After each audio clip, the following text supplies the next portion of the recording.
What is going on, everybody? Guys, so I'm going to be just hanging out with you guys for a couple of minutes and just basically talking for right now. Dad is going to be joining me in just a couple of minutes, so that's why we're not going to be doing anything.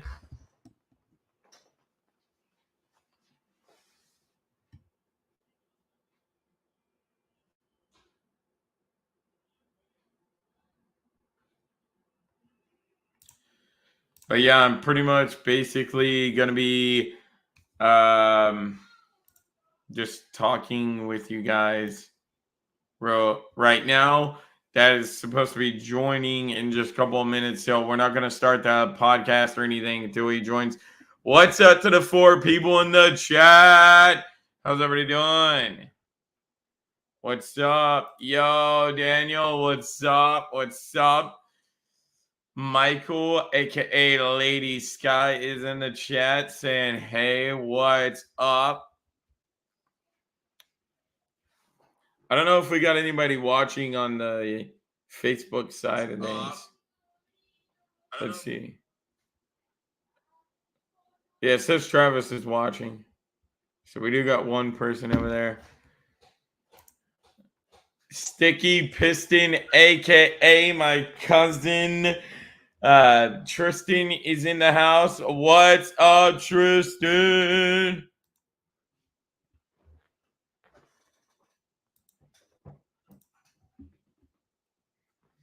Like I said, I'm just hanging out with you guys for right now, real quick, till Dad hops on here with us. And then we're going to be getting into the side of things. So basically what we're going to be talking about tonight is we're going to be breaking down the draft prospects, I should say, for you guys. We're going to be going over some of the top tier prospects in this year's draft. We're going to be taking a look at them. We're going to be taking a look at the ones who performed in the combine. We're going to take a look at their combine performances, let you know how they did, where we think they belong, and all that. And then we're going to be wrapping up the night with a mock draft. So, yeah, that is the plan whenever Dad hops on here.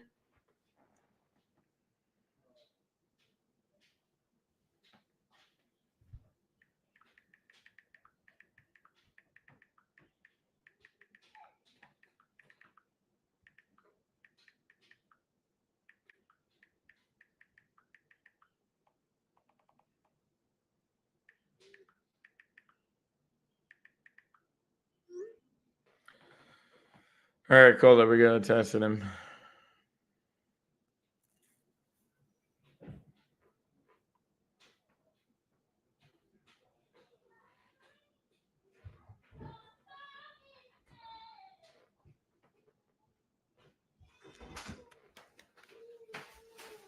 Ooh, we got here.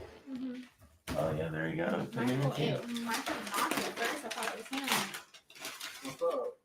What do you want, bitch? What are you doing? Here's my large ass thing of crumb. You know what my favorite is? Bitch, back up. Not getting any of this. I don't want it, but you know what my favorite is? You can go order you some Chinese food. I know, but you know what my favorite is? What? Bitch, it's probably that nasty ass sesame seed chicken. Okay, that's it. That's even worse. Let's go.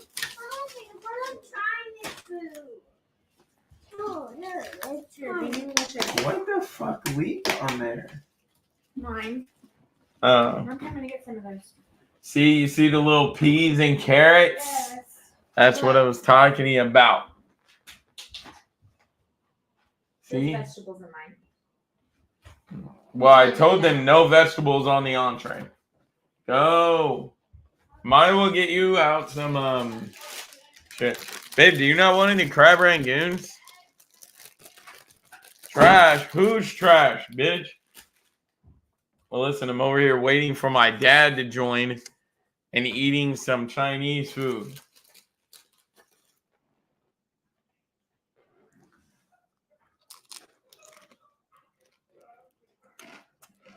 Mm-hmm.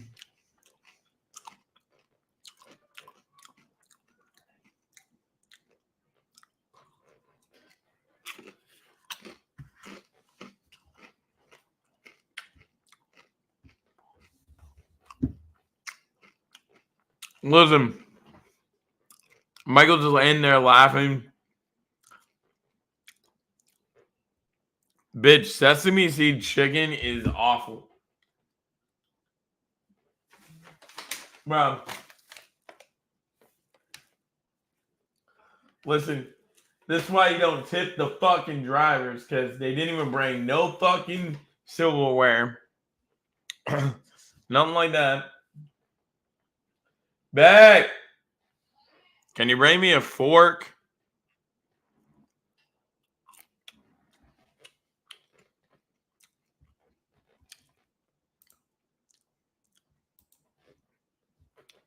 Okay, I've been live for almost 7 minutes now, and Dad's still not joined. Maybe we're going to have to bust this thing out ourselves. I don't know. He said that he was joining soon. If we get too far in, I'm just going to have to start talking because I don't want to go like 25 minutes without even saying one thing about the podcast.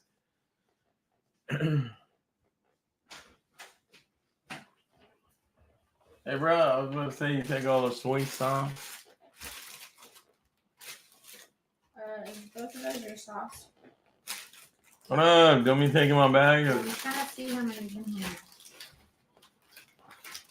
1, 2, 3, 4. 1, 2, 3, 4. Okay. You can have an extra one because I already ate one. That's what happened the whole day. Okay, what are these? Are these your sauces for your chicken? I mean, it can be unless you want one of the fucking. What is this, mustard? Yeah, here you can have one of those. Guess what happened? My tooth fell off a little. What are you talking about, bitch? Rebecca has food. She got whatever the fuck that shit's called. What was it again, man? Bourbon chicken, and she's eating some crab rangoon right now. Who said I didn't get no food? Travis's bitch ass. I got bourbon chicken fried rice. I'm sharing with Bebe.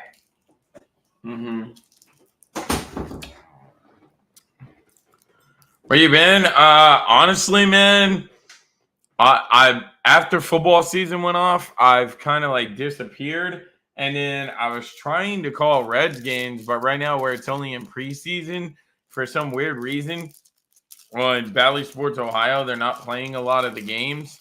So for whatever reason, there's been nothing to call because they're not playing any of the Reds games. So right now, dead ass outside of the podcast, I really have nothing else to do.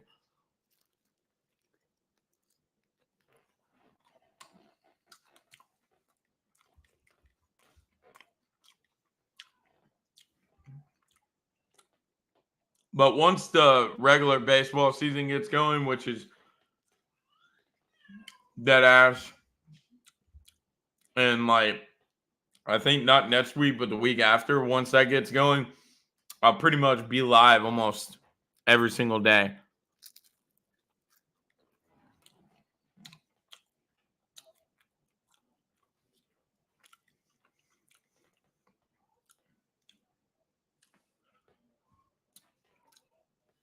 Hell no. I'm guessing that's Jordan that wrote that on the Facebook side of things. Listen, it's all about the Reds, all right?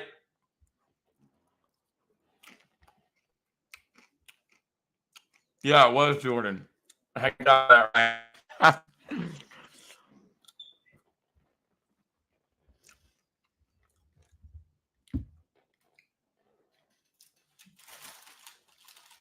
Babe?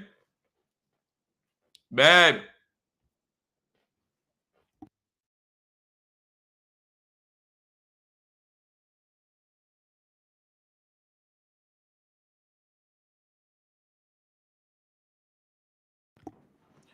All right, sorry about that, guys.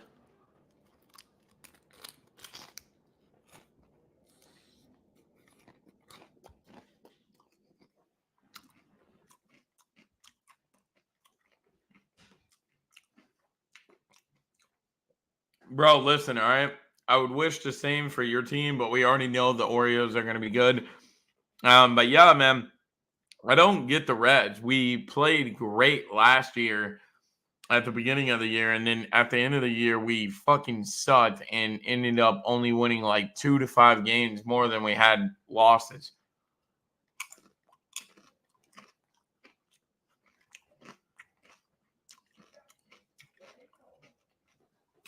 But we apparently have a better rotation this year. So I'm hoping that that improves things. So, all right. If Dad hasn't joined by like the 20-minute mark, I'm just gonna go ahead and start things. Thank you.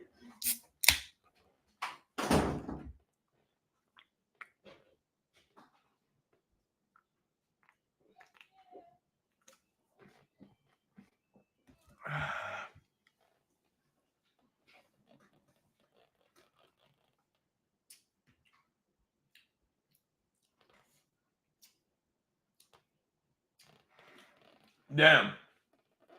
I wish I had Matt's number. For anyone that doesn't know, Matt is a coworker of mine, and he really made me crave some fucking Chinese food today. He was telling me that every Friday it's pretty much a tradition for him to go and get Chinese food. And so we started talking about Chinese food, and then I started talking about fucking Panda Express and shit, and telling him about China King.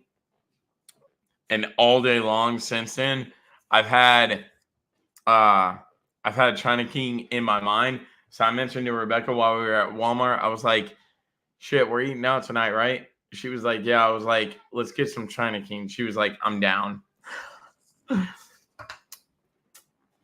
So you're going to come back at Wally World? Hell no. Listen, I will never ever again in my life work at Walmart, bro. At Clark's, where I'm at now, I literally am making 80 more cents than I was at Walmart. I get yearly raises. I get monthly bonuses. And it's fucking way easier than what the fuck I was doing at Walmart. I'm literally, all I'm doing all day is going around ordering beer and putting it on a pallet, pretty much going around scanning the beer. It tells me how many to get, put it on a pallet, build the pallet, take it over there, fucking do all this shit, drop it off, and then it gets wrapped and shipped. Fucking easy as hell. And I'm making 80 more cent yearly raises and monthly bonuses, bro. Hell no. There is no shot I'm coming back to Walmart ever.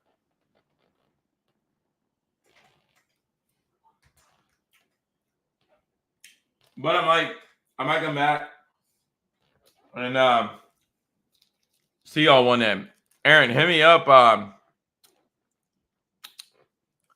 I'm at the door now. What do you mean? Like you're greeting people?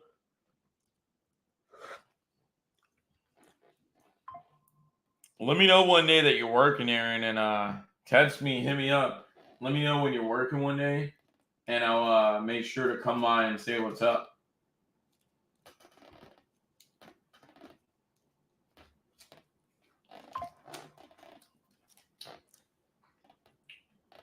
All right, I must be honest.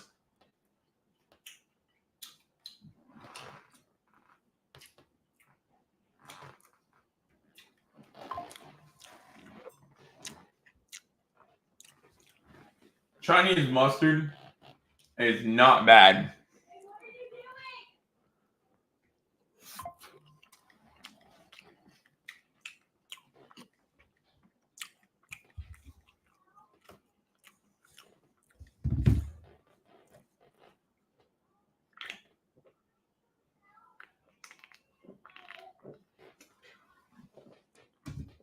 I know. Have you figured out that Ashley's my sister yet? Or did you not know that?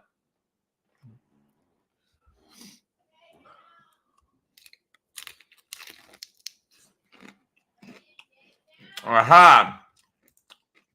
Hello. Yeah. What's up? What's up? All right, here is the man of the hour, everybody. It's my dad once again, Mr. McDoffin, joining us. So, Dad, I was letting everyone know that we're pretty much going to be running through the top prospects. We'll probably do about 20 or so prospects, break down the ones that performed at the combine, let them know how their combine performance went, and then try to give our best predictions of where we think that player is gonna, what team would fit in best, and then we're gonna do a mock draft at the end of the night. Cool. Sounds good. I don't know a whole lot on the combine. I do know that a lot of the top prospects in like top quarterbacks weren't even at the combine. You know what I'm saying? Because they're going to have their own pro days and all that kind of stuff. So, but I have a couple things that I'd be willing that I do know about and talk about. Like, I think you've already done one where you like rank your quarterbacks and your wide receivers and all that, who you like the best out of all the prospects coming out, all that kind of stuff. Mine's a lot different than what the talking heads think. Like, I don't even have Caleb Williams as my number one. Yeah, I don't either. Coming out, I didn't either. And I thought that would be, that'd be interesting. And as we get into the mock draft, that'll be a lot of fun. That's the main reason why I'm here, is to do a mock draft with you. That'd be a lot of fun. Yeah, I see. There's a couple things going on. Why do you think Justin Fields has not been traded yet? Well, for one reason, because I kept on hearing conspiracy theories that he needed to be traded before the trade deadline, because once we got to the trade deadline and the market opened, that their asking price for him was gonna plummet, and that's pretty much what has happened. There are teams still calling Chicago, but they're like, yeah, I'm not willing to give what you're asking for him. Yeah. I don't think so. Are you thinking Chicago's going to keep him? I think Chicago's going to keep him. I'm starting to think that too. I think Chicago's going to keep him. Here's my prediction. No, please do not go when my friend Anthony tries to bait me in every day. He's a Bears fan too. He tries to convince me that the Bears are going to take Marvin Harris at 1. Dad, name one fucking time you've ever seen a wide receiver go at 1. There is no fucking shot that he is going to get taken at 1. Okay, well, I think they're going to keep him, and I don't think they're going to take him. I think they're going to trade out. Although Marvin Harrison Jr. is ranked my second. He's my second best prospect of this class. So that's pretty interesting. Right. But I think they're gonna trade him, and I think the writing is I think they're gonna keep him, and I think they're gonna trade their pick. And something that happened today is why it's gonna happen. Minnesota, do you know this? Minnesota traded traded with the Texans. The Texans for the Texans' number 1 pick. First round pick, yeah. Right. So now they have multiple first round picks. Okay. Yep. Sorry about that. And I think what they're doing is trying to put a package together to move up to get a quarterback, because right now they're the only team that doesn't really have a quarterback on their roster that could start. They don't even have a good backup quarterback, like all the ones we talked about the other day. So I think they're going to try to move up. Just how far are they going to be willing to move up? New England is in play. I've heard rumors that New England would trade. There is no shot. I swear to God, if we trade out of 3, I'm going to be pissed. Well, I don't think it's going to happen. I think what is going to happen is they're going to give Chicago multiple first round picks and trade for the number 1 spot, similar to what Carolina did last year. Yeah. But the difference is now they have 2 first round picks to give, and they'll have to give next year's, and so on and so forth, whatever the package is going to be. And I think that Caleb Williams will get. Okay, listen, hang on. And I think he'll go to the Vikings. So. I wanted to say right now, real quick to you, that if this happens, what you're predicting to happen, with Minnesota coming up, I need you to realize that this might be the first time in NFL history that we've seen a non-rebuilding team come up to the first round pick. I mean, up to the first pick overall, because in no way, shape, or form is Minnesota a rebuilding team. If they get that's why they're going to do it. Good quarterback, no, and it won't be the first time. San Francisco did it just a handful of years ago with Miami. Remember when they jumped all the way up? Yeah, but they only went up to 3. Right, exactly. And that's what I'm saying. I'm talking about going all the way up to 1. Well, I think the Vikings would be okay with 3 if New England will trade with them, or maybe even 4 if Arizona would trade with them. But I don't think so. I think they're going to try to go because I think they want Caleb Williams. Yeah. And, or somebody like that, at least Caleb Williams, Jaden Daniels, Drake May, one of those guys. You know what I'm saying? Yeah. And they don't want to miss their chance. So I think that's why they're stockpiling first round picks to be able to trade those away to get up.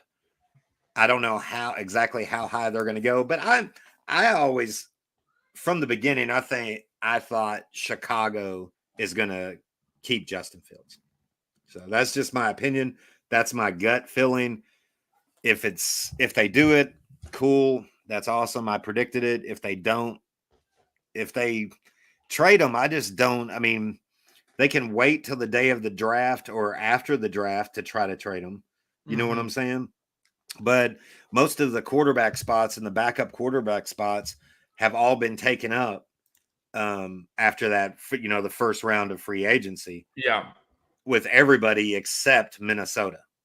And so Minnesota comes out of the first round of free agency with no quarterback that can start. And the very next thing they do is try to get more first round draft picks. You know what I'm saying? Yeah. So that's what I'm thinking. I don't know. I think they're getting ready to try to move up in the draft. See, my friend is wanting, my friend that's a Bears fan at work, he's wanting the Bears to take Marvin Harris.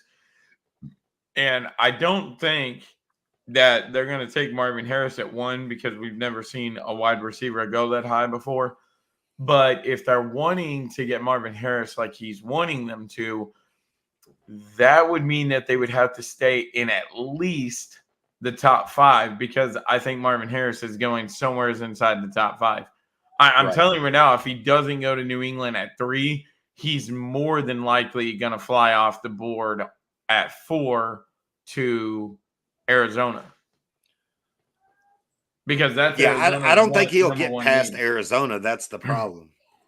Yeah, that's what I'm saying. I don't either. And that's what I'm saying. If they're going to trade with Minnesota like you're talking about, they would be pretty far out of the package to be able to get him. Right. So, I don't know. All right. Anyways, let's break into this. Yeah, we're going to take a look at the top prospects here. Share the screen here. Share the screen. All right. Let me make sure that this is set up properly. Yes, it is. All right. Okay. So Minnesota's at 11.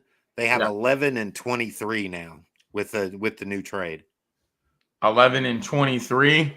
Yeah, both. Because they have the Texans 23 and they have the 11. I'm only focusing on the first round. Okay, yeah, me too. All right, so are we ready to get into this, Dad? Yeah, let's do it. All right, this is PFF's top 75 prospects. Of course, we're not going to be looking at all 75 prospects.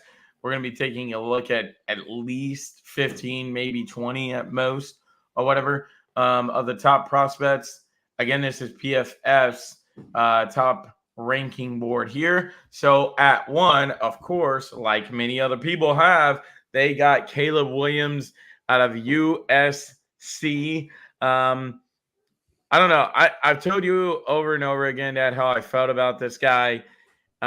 He really badly struggled when it came to top tier teams. Now, me and you was having a discussion the other day, and you was like, well, his team was shitty and shit, which it was, don't get me wrong, but at times when he did have time to throw the ball, he was overthrowing or underthrowing or trying to force balls in there or shit when he played top tier teams in college football. And that's pretty much going to be what you go up against. You're going to go up against even harder teams in the National Football League every given Sunday. So if he couldn't provide that in college, it really worries me about how his game's going to progress to the National Football League. So, right. Yeah, I agree with you.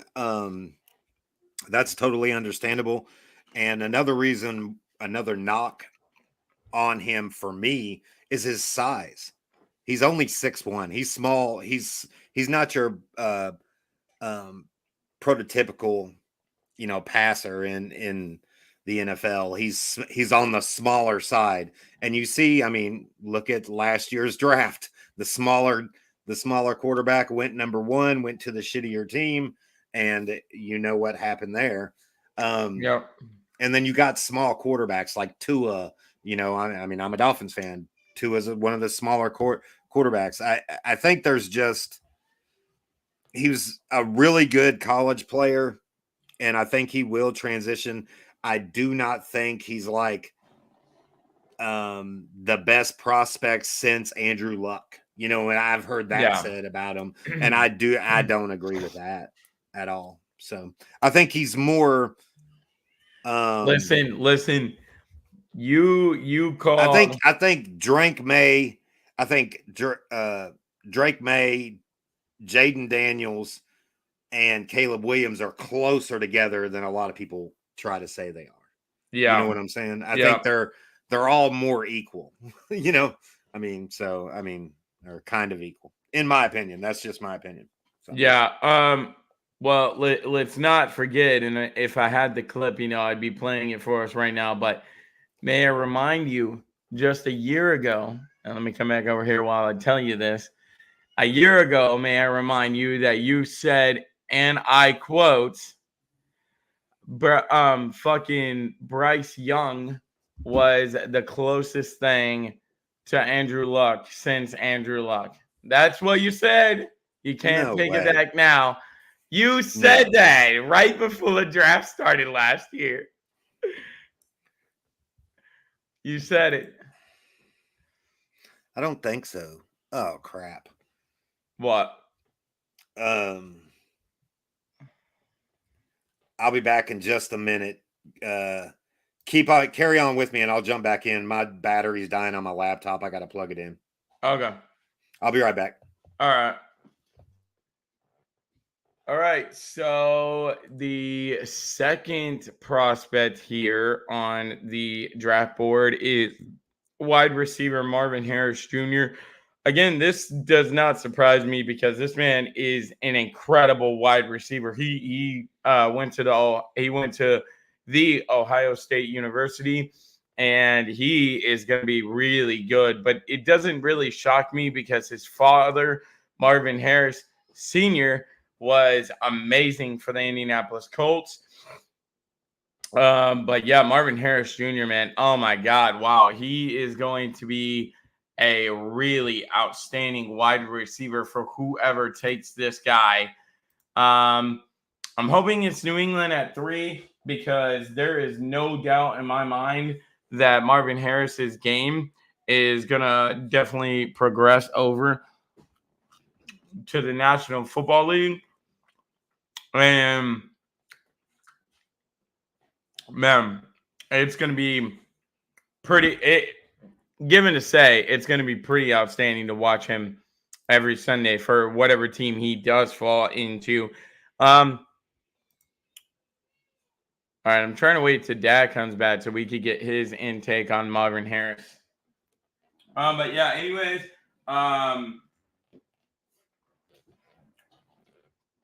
he would be a true for whatever team he goes to, unless it's someone which again I don't see him falling down that far, but unless it's someone like Cincinnati or someone like that that already has a top tier young true number one, like Cincinnati's is obviously Jamar Chase and shit like that. Unless he goes to a team like that, then he might be considered on number two. But on almost over half of the league, he would be considered a true number one wide receiver. And he would especially be that for New England. So yeah. All right, Dad's back with us anyways. Dad, all right, so at number two is wide receiver Marvin Harris Jr. I already gave my take on him. Let's hear yours. Marvin Harrison Jr. is, I mean, he's badass, dude. He's my number one prospect in this draft.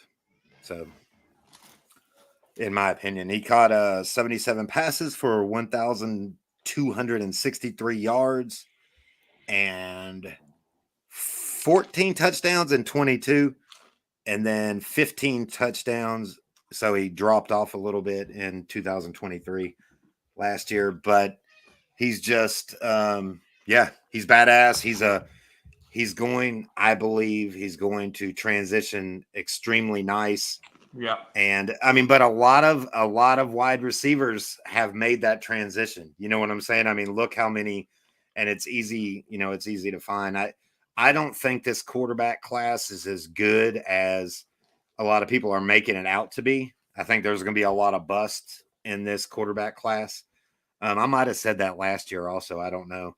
But yeah, I think Marvin Harrison Jr. is the number one prospect. I think he should be ahead of Caleb Williams. Yeah. As the number one prospect.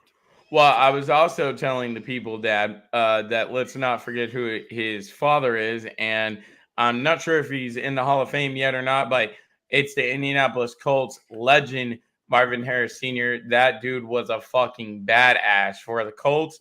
So no wonder his son is about to be a fucking legend himself. Yeah, he's a different player than his dad. He's 6'3", 210, 215 pounds. So he's a different player than his dad, different size, a different type of receiver. But yes, his dad was a badass, and I think he's going to be a badass too. So, yeah, me too. All right, let's get on with three here.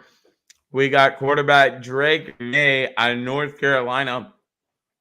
I got to be honest. I didn't watch too many North Carolina games this year, and then I started seeing the name Drake May rumored over New England, and I was like, hold up, who's Drake May? So I looked up some tape on him, and don't get me wrong, this guy's a really, really good quarterback, Dad, but he's a pocket passer. I mean, from time to time he can scramble, but he's not faster than a lot of these quarterbacks that's in this class. Like obviously Jaden Daniels and Caleb Williams and all of them are faster than Drake May. I think the only one slower is probably JJ McCarthy. That's in, the top tier range of quarterbacks out of the draft class. But yeah, I mean, Drake May, he has a great arm, but I just don't think New England and maybe a lot of the other teams' schemes are trending toward a pocket passing quarterback nowadays. I feel like the league has more gone towards quit looking at it. Okay, is Josh Allen a pocket? Yeah, he's a pocket passer, but he has wheels on him. Drake May doesn't. Drake May can move as fast as Josh Allen. And by the way, he's about the same size as Josh Allen. And he's about the same size as Josh Allen, too. He's a big, yes, he's huge. Here's the thing about him coming out of college that Josh Allen did not have coming out of college. Yeah. May last year completed over 63% of his passes. He is an accurate quarterback. like extremely accurate. He had one game against Syracuse where he scored almost 450 yards. Or not scored. He threw almost 400. He had like 440 yards or something stupid like that, and Holy shit. blew the map up. He ended last season with 24 touchdowns, and guess how many picks he had? How many? Let me guess. 24 0? touchdowns. No, he had 9, but still single digit picks with 24 touchdowns. The dude is accurate, and the dude is huge. Did I mention he's 6'4", 223 pounds? The dude is a fucking brick house. Yeah, he's a brick house, dude. He's gonna be. I think he's a better prospect coming out than Josh Allen was, because Josh Allen, with a knock on him, was his accuracy, and and so to me, I'm not gonna say he's the next Josh Allen or anything like that, but he has the potential to be if he goes to the right place and gets the great coaching that Josh Allen got. You know what I'm saying? Yeah. I mean, but do you think he would suit New England? It would depend. I would need to know who did you say their offensive coordinator is? You told me that Van Pelt. Alex Van Pelt. Yeah, Van Pelt. Yeah, I think because I think Van Pelt is a great quarterback coach. Didn't he work with Aaron Rodgers in the past? Aaron Rodgers. Yeah. I think he would. Yes, as long as he goes somewhere that someone's going to help develop him the rest of the way and help him with the transition. The dude's got the size. The dude's got the arm. The dude's got the accuracy. The dude's got. I mean, he knows how to go out and win. You know what I'm saying? I mean, now, I mean, just like Caleb, North Carolina ain't your greatest team. You know what I'm saying? Yeah. They ain't the best team in college football, but I mean, neither is USC. You know what I'm saying? Yeah. But these are just different prospects. He's not your dual threat, but he's big and will run through a motherfucker.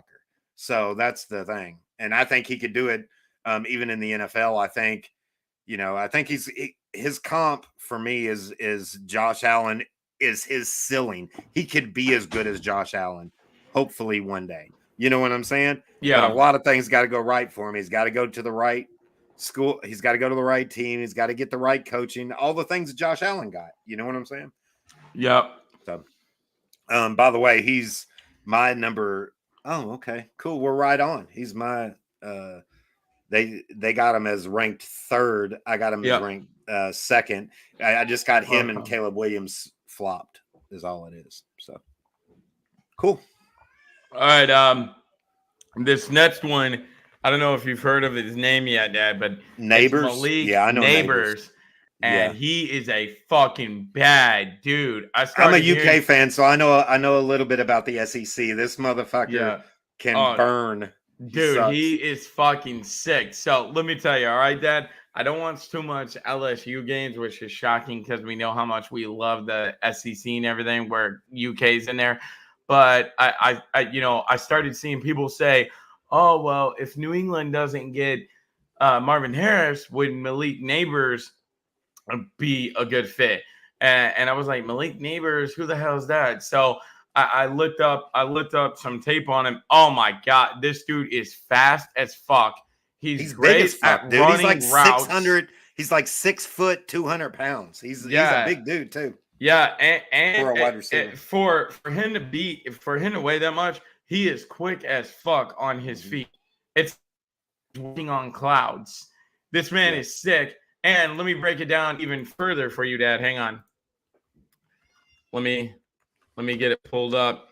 Okay, while you're pulling it up, his stats for 2023. That's exactly where I was going with it. Yeah. Okay, I got him right here. They're 89. He caught 89 catches for 1,569 yards and 14 motherfucking touchdowns. God damn. Almost 2,000 yards for a goddamn wide receiver. If you're telling me that's not crazy. 1569 in college with 14 touchdowns. Yeah. Pretty badass. So. By the way, Dad, you was spot on. He's 6 foot, 200 pounds. Yeah. But when he's out there running routes, it's like he's walking on clouds. He's so good. Yeah, he's a big boy. He's not your Tyreek Hill, shorter, fast guy. You know what I'm saying? Or Jalen Waddle. He's taller At 6 foot, that's about, that's good. Yeah. Anything taller than that, you're really tall. But 200 pounds is good. He's got some meat on him. He's not coming in as a beanpole. You know what I'm saying? So Yeah. that's good. Well, like I just want to make it known right now. This guy, just like Marvin Harris, he almost any team that he gets on, he's a true number one instantly for that team. So just putting that out there. I mean, I would throw that out there. And he's not, I don't like him as much as Junior, but I think he's really good. Yeah. And I've seen more of his games than I did Junior's games, only because I watched the SEC more. But anyways, Joe Alt, the big motherfucker. Yeah. So next at 5, we got to tackle Joe Alt out of Notre Dame. And I know a lot of you guys are going to be like, what the fuck, a tackle inside the top 5? Let me tell you about Joe Alt here. This man is a fucking amazing blocker. I'm telling you right now, in the National Football League, he's 6'8". He's a goddamn giant, and he is going to set you on his ass, on your ass. He sees his quarterback as his fucking dinner, and he ain't letting nobody touch that bitch. He will set you on your fucking ass and plant your face right in the ground. Dad, go ahead and tell him more about Joe Alt. Tell him how badass this dude is. Well, he's another one just like Marvin Harrison Jr., where his daddy also played in the NFL. Did you know that? I did not know. Yeah, John Alt. But John Alt, I mean, that motherfucker, he came in, he was just like him, 6'7", 275 pounds, was a big mother Hubbard. You know what I'm saying? And his son is a big mother Hubbard. So if he's anything like his daddy, he's going to be, a holding offensive lineman that holds a lot. But he's big, dude. He's huge. The dude is huge. I was watching him. I was watching tape on him, Dad, and he has really outstanding footwork. Like his footwork is so fucking quick. Like, he could be on one side of the line, and if someone forgets to block on the other side, that motherfucker would make it over to the other side before that dude could even bust through to get to the quarterback. That's how quick his feet is. So you'd love to see that, first of all, for an offensive tackle. Secondly, he's big as hell, and he's gonna plant you on the ground, like I was saying and shit. He's also got a lot of experience. Like he's been the starting left tackle for Notre Dame for like 35 games. You know what I'm saying? So he has a lot of experience. And he's got a lot of football, a lot of tape you can watch. I'm not big on the Fighting Irish, but there you go. There you go. Another Hoosierville team. But it's cool. Yeah, Joe Alt, big motherfucker. His daddy was a big motherfucker, dude. Yeah. All right. So at 6, to no shock here, we have tight end Brock Bowser, however the fuck you Bowers. Bowers. I always want to say Bowser's, but it's Bowers. Bowers. There's no S in the middle of it. Bowers. I just got to be honest, Dad. Do we even got to go over fucking tape on this guy? This man is an outstanding tight end, but fuck him. He fucked fucking UK's defense up every time we played Georgia. Dead ass. When we played them this year, he went the fuck off on us. That shit was ridiculous. But yeah, guys, this is an outstanding tight end.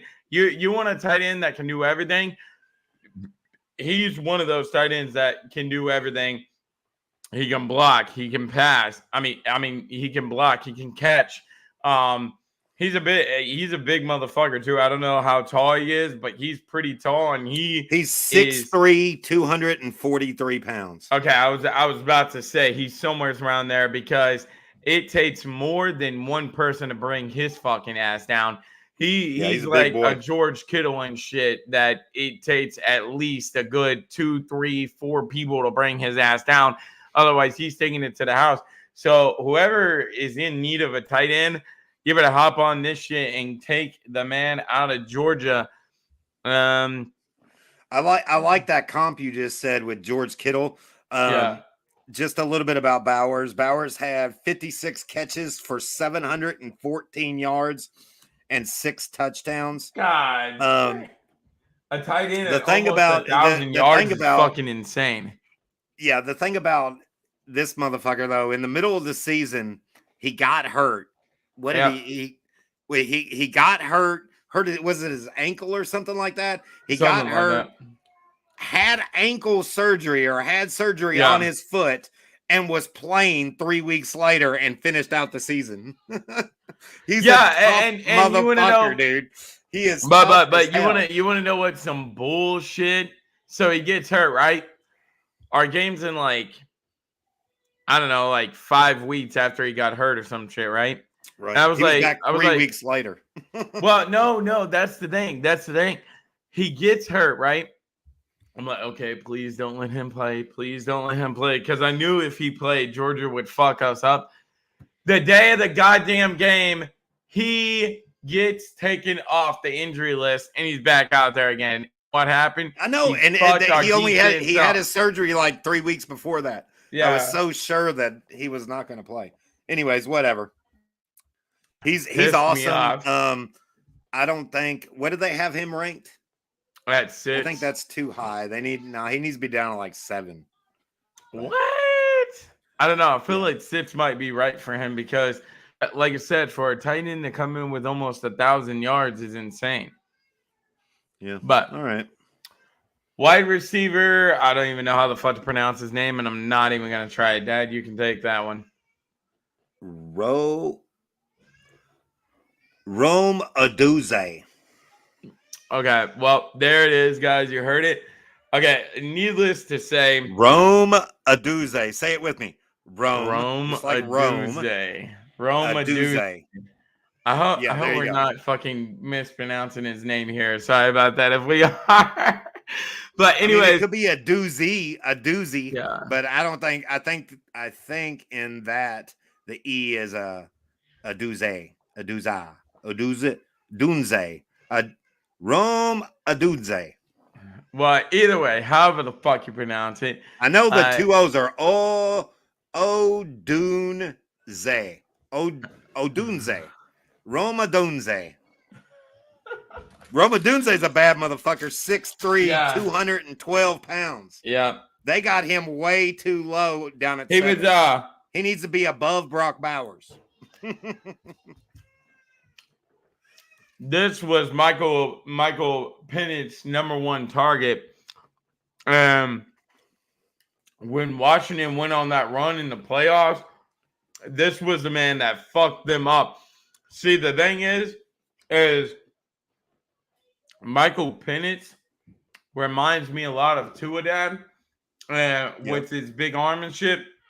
And that's what Rome Odunze does is he can bust shit wide open. Shit, man. I don't think I was watching the game, but I watched a highlight of Michael Penix throw the ball for like 70 yards, and somehow Rome Odunze got wide open, caught that bitch, and all he had to do was bat step into the end zone.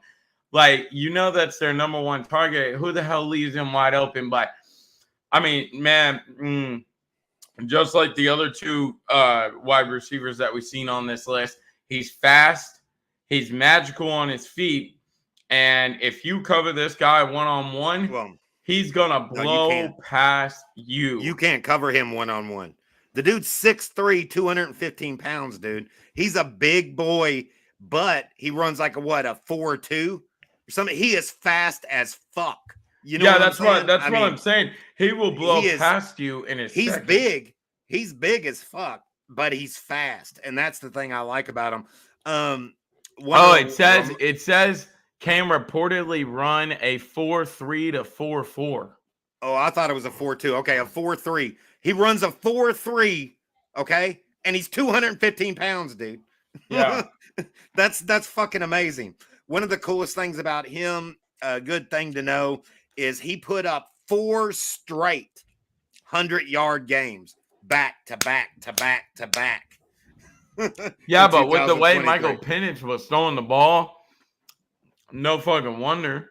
Yeah, but this is the dude back to back to back to back 100-yard games. Yeah, And it's like I was saying that's he's going to really do that in only, the NFL. Well, see, yeah, I 100% agree with you. But Michael Penix, I don't know if you noticed or not, Dad, this year, because I watched quite a few Washington games, but that was like the only person Michael Penix would look for. Like he would hike the ball and he'd be like, okay, where's Roma Dunze? He'd be like scouting the whole field to see where he is. And he wouldn't give a fuck that guy was triple covered. He had that much trust in him. He was just like, and he just threw the ball to his ass. The dude's bigger and taller than almost everybody he was playing with. Yeah. Too. But then the cornerbacks, because depending on what team he was playing, cornerbacks are closer to 5'11". Yeah. 6 foot tall. He's 6'3". The thing I like about this wide receiver class, and it sucks the Dolphins don't pick till 21. All 3 of the guys that we've mentioned so far are all 3 true wide receiver ones in the NFL. Now it drops off after this, and the next one I still love, but he's not a number 1. He's probably more like a number 2, more like a Waddle or something. But or not like a Waddle. He's bigger. Yeah, John. I see you. I see you in there, and too. I seen it today about Aaron Donald. Let's give a shout out real quick, Brandon, to Aaron Donald's retirement. Here, just heard the news of Aaron Donald retiring. Okay, let me say, I'm gonna quote Dad to you.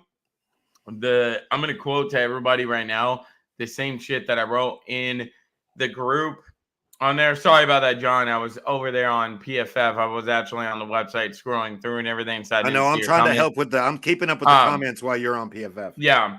But anyways, for Aaron Donald news, for anyone that didn't know, Aaron Donald announced retirement today. I know a lot of Rams fans have heard about that, but I think I speak for almost everybody that's not a Rams fan, Dad, in saying thank God this man decided to retire, and not for the wrong reason. It's because this man was a god dang beast. He was an absolute wrecking machine out there. He would, even if you decided to cover his ass with 2 offensive linemen, he still found a way to bust through the double coverage and take your quarterback down. Like when you was playing Aaron Donald, you was just sitting there with your hands like this, praying to God that your quarterback got out of the game uninjured, because that's what Aaron Donald did. He made a living out of it. And Aaron Donald, and he's not even an edge player. He's not even a defensive end. Yeah. He's a fucking defensive lineman, and he will bust through your big boys. He'll bust through your guard and your fucking center. He'll lay them straight on their fucking asses, and he will be on top of you. And that's what he did for a living. That's what he, I say did, because now he retired as one of the best linebackers. You know, in the top 5, he's a first ballot mustard jacket wearing Hall of Famer is what he is. And it's awesome. It's awesome. I'm glad, like the Miami Dolphins just lost a player like Christian Wilkins, and Christian Wilkins plays the same position as Aaron Donald, you know, and a lot of times he used to remind me of Aaron Donald. I'd be like, dude, if you could just do this on a consistent basis, you could be as good as AD. Yeah. You know what I'm saying? But you know, I mean, it's just AD he's that model that is so high that everybody looks to. You know what I'm saying? And an amazing talent on the field, and it's awesome that he played during an era that I got to witness. So it's pretty cool. I love AD. I just gotta say real quick, and this thank God he doesn't play. Honestly, for real. I don't want Tua killed. No. Well, I know many people said that about when Tom Brady retired too. A lot of people was probably like, "Thank God he's out of the league." That great quarterback. Thank God I don't have to play you no more. Yeah, but no, the really sad thing is, and I'm not trying to get anyone sad here or anything, but God damn, man, what happened in our generation of football? It's all coming to an end. Like, what the fuck? Tom Brady's gone. Peyton Manning's gone. Drew Brees is gone. We lost all the great quarterbacks. Lost all the great defensive players, and now Aaron Donald is gone. And yeah, all I gotta say is it was a great time watching Aaron Donald play. Unless he, of course, was playing your favorite team and then you're just praying that your starting quarterback doesn't get injured. But at the same time, you couldn't help but, be amazed by how great of a talent he was. But Aaron Donald, right off into the sunset and go enjoy your retirement, brother. What a great talent. All right, badass. let's get back to the PFF. The Great White Hope is up next. All right, Cooper DeJean. I think that's how you pronounce it. DeJean. Yeah. Okay. Cooper DeJean. All right. Dad, I gotta go ahead and say now, this is insane. I don't know if you know or not, but Cooper DeJean. A white boy at corner? Exactly. He's a white boy playing cornerback, and he's inside the top 10. Tell me about that. Man, okay, this guy is a corner. I'll let you go ahead and say, but the one thing I have to say is I love me some Cooper DeJean. Iowa, it's a cornbread fed white boy coming out of the mid-America, but they got him ranked way too high, dude. They got him ranked way too high. There's no way. There's too many. I mean, oh my God, no, there's no way, dude. He's passed up two. He is the best cornerback, but they've passed up. No. There's no way. How could you have him above J.C. Lanther? I don't see that. No, there's way. There's too many tackles. There's two other tackles that should have been above him. But anyways, go ahead. Sorry. I don't want to take the stuff away from Cooper, but he just got ranked a little bit too high in PFF. Well, my thing is so I watched a couple of Iowa games this year, right? And I noticed him, but I didn't know that was him. And then I was like, Cooper DeJean, who the hell is that? So I looked it up and I was like, oh shit, it's that guy. So dude, this guy is an outstanding cornerback, Dad. He is he's a top tier cornerback. I feel like his game is going to progress awesomely in the National Football League, and he could potentially turn into a true number one cornerback. He will shut you the fuck down. And we know how hard it is to be a cornerback in the National Football League, and especially, in college football too and everything. But he took on the true number one wide receivers of almost every team that Iowa faced this year, and he shut majority of them down. And this motherfucker, you could literally have a little breakout route to where you run 10 yards up the field and then you'll stop and then turn around and try to catch it. Cooper's so fast, Dad. I don't know if you know this. And he's 6'1", 205. He's so fast that he'll stop, plant his fucking feet in the ground, and still make it back in time to that wide receiver before the ball even hits the wide receiver, and he'll knock the ball away. And he can also cover you going out long or anything. So I don't know. I feel like I kind of agree with you. Cooper is a bit too high on here, but I would have still had him in the top 10, if not here. Because he is there is one thing about Coop that and maybe this is why they got him so high, because not every cornerback, if his skills in college translates exactly to the NFL, and who knows, normally it takes a dip, but the cool talent that Cooper has is he can cover, he could move with your receiver. So, like, if your receiver plays out wide, he can play out wide. If your receiver goes to the slot, he can come to the slot. Yeah. He will follow and not lose a beat. Like, Yeah. that's how fast he is. Yeah. He could take on wherever you line up is where he can go from, because he can Yeah. line up, in the slot. Yeah. And cover from the slot. He can cover from the ends. He can cover from the back. He can you could blitz him coming off if you wanted to. You know what I'm saying? Yeah. I mean, Yeah. he's a fast motherfucker that's got good size, good speed, but he's football smart. You can see it in his brain. And he knows where to be. Yeah, he's got good and instincts. That's exactly where I wanted to go next with my last comment about Cooper. I don't know if you've seen the play or not, Dad, but there was one time, like you were saying, that Cooper was playing this slide, and I don't know how the fuck he read this. Maybe it's the genius smarts, like you're talking about football, but he broke off of the corner. I mean, of the slot wide receiver. He let him go, and the cornerback was too far back. Cooper jumped that route, picked off the ball, and returned it for a touchdown. Did you see that play? I didn't see that one, but I've seen him do that before. Yeah. On different occasions. And I mean, I don't know. I think there's only one other corner, the Alabama corner. What's his name? Kool-Aid. No, not Kool-Aid. The other one.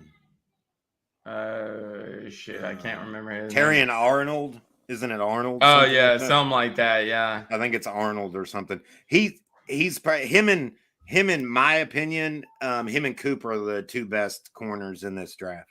So, Dad, by the way, I just wanted to let you know real quick, as we speak, and it kind of pisses me off. The Kentucky Wildcats are knocked out of the SEC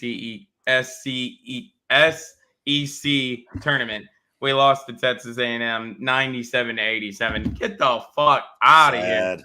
How the fuck did we get knocked out on the first game, bro? Wow. Sucks, dude.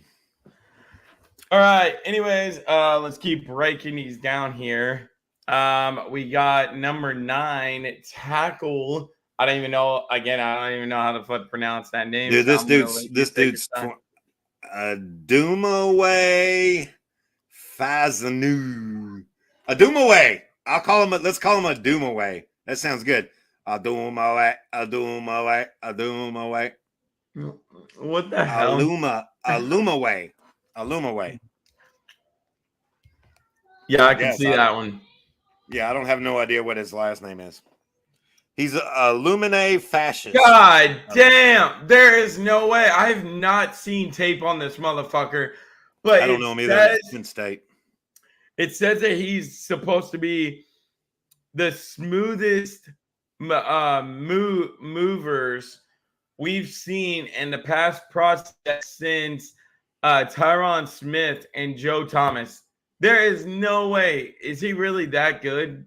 Because let's all I don't be know honest, that, Joe but Thomas is in the fucking Hall of Fame. Some facts that I have on him, because I know that he would be in the top 20. He's 6'6", 315 pounds. He has only 21 career games and turned 21 this December. So he's newer to football. He's only played 21 games in his whole life.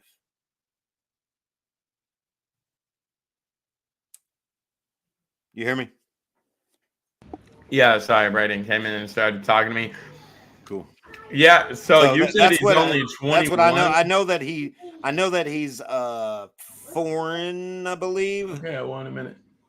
I believe he hasn't played football his whole life.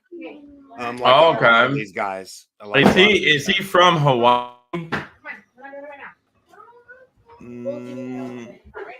Yeah, maybe.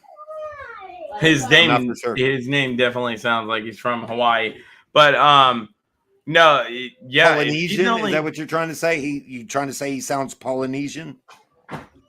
Well, Hawaiian, whatever the fuck they're called. Yeah, like Tua, Polynesian. Yeah. Yeah, that's what his name sounds like. But yeah, if he's only 21 years old and getting, taught to about being the best one of the best prospects since Tyron Smith and Joe Thomas. My God, he must be really. This good is at another offensive guy lineman. that I honestly think they have up way too high. Oh, really? Yeah. Okay. I mean, just my opinion, but I think they got Cooper Yeah. way too high too. So Yeah. I would have put other guys ahead of him. So All right, let's go to 10. We got defensive lineman Jazine Newton. Newton, very good. I believe that's how you pronounce his name, anyways. I know the Yeah, it Newton is. part's No, you're right. but is it Jazine? Jerzine, yeah, Something like that. probably. Yep. I'm gonna go ahead and say now I watched a little bit of tape on this guy. He is really good, but I mean, unless I'm talking about the wrong guy here, there wasn't anything Don't outstanding. confuse that I him say with about Brian this guy. Murphy. So What? nothing. I was just saying, don't confuse him with Brian Murphy. Who the hell is Brian Murphy? Did he play for Illinois too? Brian Murphy was Brian Murphy was Texas. Never mind.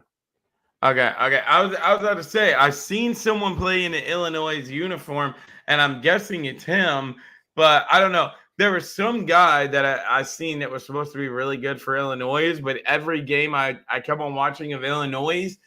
I mean, don't get me wrong, he was good, but he wasn't outstanding. And I don't know. I mean, I only watched a handful of Illinois games this year, but yeah, I'm assuming he must be pretty good. I don't know. I don't know. I don't know much about him either. So we could skip past him if you want. I don't know too much about him. I haven't watched any tape on him at all. I know that just from what this says, basically, that he's an interior defensive lineman, which is a big boy. That's that's AD's spot. Interior. Now he's probably more. This guy here is probably more of like a nose tackle kind of dude. I'm guessing. Okay, so it sounds like he's a defensive lineman, but he can also play a linebacker spot. Spot, and that might be why he's ranked high because it says Newton is an all-around interior defensive lineman. He could play defensive end also. Yeah, it says that his fast step and elite hand speed also allows backfields. Yeah, well, yeah, okay. If you can be a pass rusher and you're big enough, you can go as a defensive lineman on the inside and be a DT, defensive tackle or something like that. Yeah. Then you're going to be worth. All his overall size is on the smaller side. Yeah, but he has to be a little bit smaller to be fast and to be able to be a edge rusher. So yeah, cool. All right, let me take a break just real quick. I'm just going to go use the restroom. Okay. Grab me something to drink, and I'll be right back. And we got Jaden Daniels up next. Yeah. Cool, man. That'll be a good discussion. I'll be right back, though. All right. Entertain. I'll be right back. I like when McDoffin joins. Yeah, me too, Michael. Honestly, I really do. All right, hang on, guys.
All right, sorry about that, guys. I had to get the kid out of the room because you could hear the wrestling in the background that Beck was playing.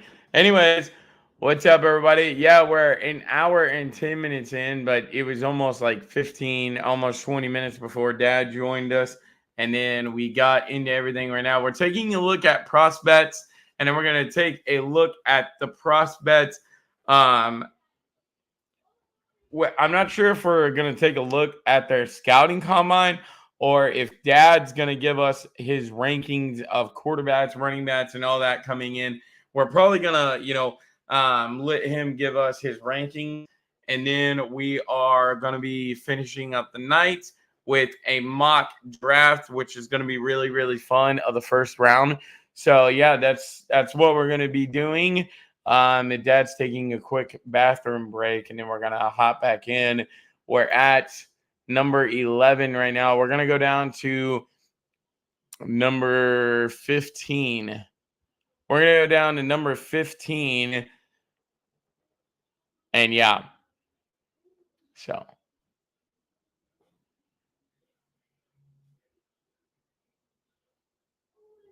Okay, who's the Nets running back on here?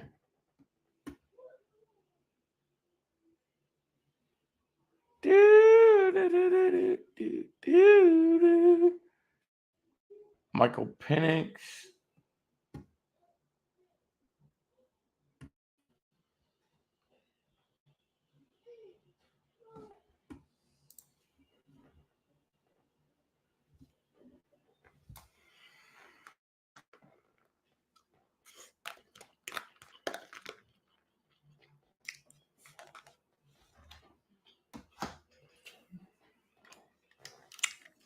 All right, hang on.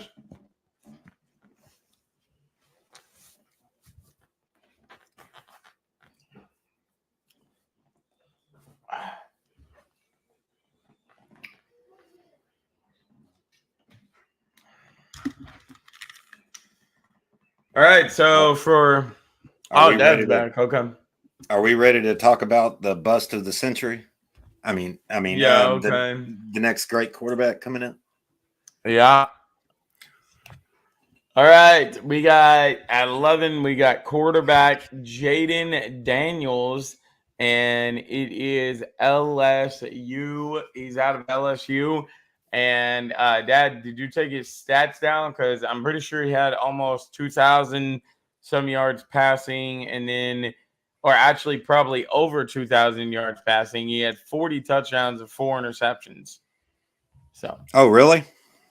Yeah, I'm pretty sure. Hang on, let me look that up just to be for certain. But yeah, I'm pretty sure that was his stats. Hang on, Jaden Daniel. 20. I didn't write down his exact stats, but I do know that the dude, one of the things that grabbed my attention, and I know by watching him play in the SEC that he's not this like little dink and dunk guy. No, he averages like 15 yards to every catch. So like he's down the field, and he'll also bomb it on your ass. And he also had 21 rushing scores. Scoring touchdowns. So he is. So in 2023, his season stats were 3,812 yards, 40 touchdowns, only 4 interceptions, and he had a QB ranking of 95.6. Yep. So that with a 72% completion rate. Yeah. And his average pass was almost 12 yards. So it's pretty impressive stats. He's your typical dual threat quarterback, except he's a little bit bigger. He's 6'4", 210 pounds. Yeah. Yep. Honestly, this is the quarterback that I kind of want New England to take. Because like I said, I feel like the NFL is changing into more of the dual threat quarterbacks, and that's what he is. And like I said, Jaden Daniels, there was plenty of times, he was averaging 12 yards plus a game. But there was plenty of times that he was bombing the ball down the field for 40, 50 yards or even longer. And just to have 40 touchdowns and only 4 interceptions, that's fucking insane to not even have 5, to have less than 5 interceptions in a season is just ridiculous. So I mean, this would Here be you go right my here. dude that's ranked too low. Daniels threw 57 touchdowns with just 7 interceptions, and add another 21 touchdowns for rushing touchdowns. He ranked number 1 in the country with the total QBR of what you said, the 95.6. That's pretty fucking impressive, dude. Pretty impressive. Yeah. He's about, okay, but think about it. He's about 20 pounds lighter than Drake or than my boy. Who, Tua? No. My boy in the draft, Drake May. Oh, Drake May, yeah. Well, so he's about 20 pounds lighter. I mean, that's true, but if you're gonna be, but he runs better. He's got wheels, right? He's got some wheels. But I think if you would have put Drake May in with that LSU team, that LSU squad, I think if you would have took him out of Carolina, he could have, So I don't know. Who knows? Well, what the hell did LSU end at? What was their record? They sucked. Oh, did they? Yeah. Yeah, they were. Well, I don't know. I just have that feeling that Jaden Daniels is gonna transition to the game really well, especially if he goes to a team that has a true number 1 like he had in LSU. I feel like his game. There's a guy that we haven't talked about named Brian Thomas Jr., and he's the next best wide receiver. Okay. That's coming up, right? He should be coming up really quick because he's by far the next best wide receiver in this draft. Jaden Daniels had him, Brian Thomas Jr., and Malik Neighbors, who we've already talked about, to throw to. So he had 2 number 1 receivers. You know what I'm saying? I mean, that kind of helped Jaden Daniels. Yeah, he's all the way at 21, Dad. But Brian Thomas Jr. is the next wide receiver on this list. Yeah, that's the one that I hope Miami takes. But and the reason why Jaden Daniels had 2 badass fucking receivers because he threw to Neighbors. Neighbors was LSU dude. So he had a true number 1 NFL number 1 receiver, and Brian probably a number 1 or maybe at the very least a number 2 in the NFL. You know what I'm saying? Because Brian Thomas Jr. is a big motherfucker. He's like 6'4". You know what I'm saying? He's a big boy. Holy shit. So yeah, he's a big dude. So he's a big wide receiver. So he's as big as Jaden Daniels. You know what I'm saying? And that's who he's throwing it to. So I mean, Jaden Daniels had some really good wide receivers, which but that doesn't account for the ability, to score 21 rushing touchdowns. You know what I'm saying? I mean, he's just a bad motherfucker. So he's that typical dual threat quarterback. That's the way I look at him.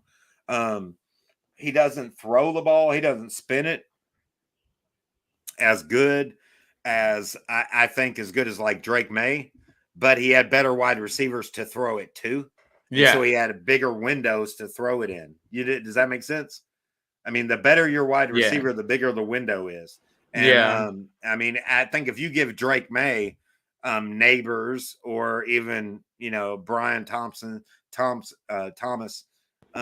either one, I think that he would be, he would be a lot better also. So it's the talent you have, but I'm not taking anything away from Jaden Daniels. I think Jaden Daniels is a bad motherfucker, and I got him in the top 3 quarterbacks. Yeah. I mean, like you said, I think Jaden Daniels, wherever he goes, is going to be a really. I think he needs a true number 1. He needs a true number 1. Oh yeah. That's what I was mentioning. Also, I feel like he needs that true number 1 there too. If he doesn't, he's going to end up running a lot in the NFL and get hurt. I mean, You know what I'm saying? my thing, Like Indy is last year. this. Man. My thing is this. Okay. Yeah. So what the? Yeah.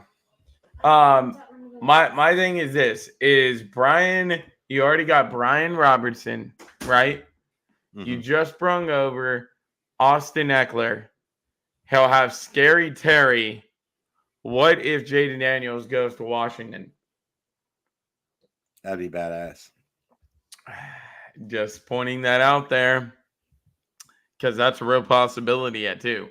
So Yeah. There you go. all right. At 12, we got a tackle. Okay.